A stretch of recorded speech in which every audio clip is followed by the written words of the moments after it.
Can you describe in detail a particular scenario or situation or incident where you utilize your own philosophy on leadership? I would have to say that would be in our struggle to find additional space, and we ended up at Hotel Louisville. And then we were told we couldn't operate there. And so what year was that roughly? That was in 2009 when we bought that property, but we had been on this long odyssey trying to move our shelter. You know, it's almost impossible to move a homeless shelter in the city, any city, and I can understand that.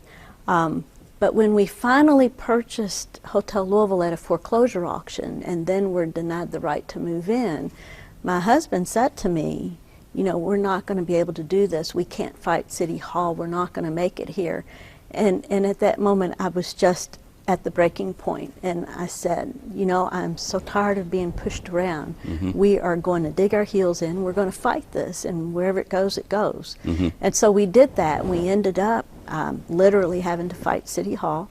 But there were folks along the way that we listened to that helped us. And so we finally found out we could still use the building for our women and families in transition, but we just had to think about it different. So we had to reopen as a hotel. So we got all of the licenses, the inspections, everything we needed to operate as a hotel. And we checked our folks in and charged them a penny a night. You had to charge something, but there was no penny a night limit. So we charged them a penny a night. We had to pay taxes on all those pennies, just like any other hotel has to pay hotel taxes and the whole 9 yards. And so we operated like that. It was 1 week shy of a year when our HUD complaint was finally settled. And HUD had sided with us. And so from that point, all of the restrictions were lifted. We were able to operate as a shelter at 2nd and Broadway.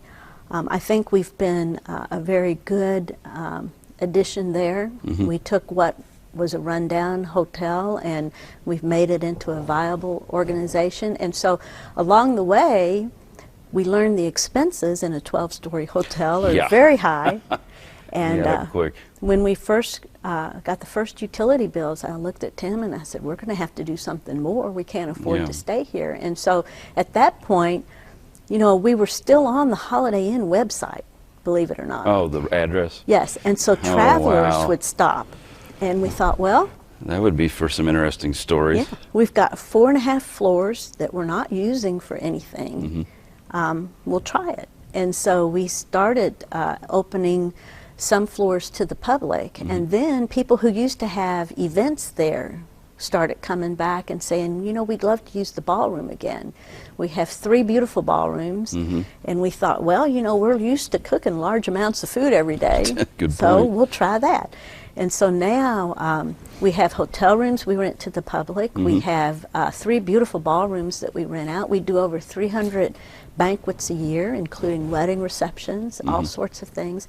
But probably the 2 most important things in that is, number 1, it generates the revenue so we can stay there.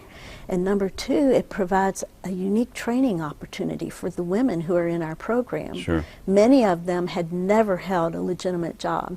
So while they're here long term going through a recovery program, we teach them all the facets of the hospitality industry. And when they're ready to finish their program and leave, many of them get jobs in the hotels, the restaurants, the hospitals. The housekeepers can get jobs in the hospitals, and so they're able to get their apartments and be self-sufficient again. So it's worked out very well.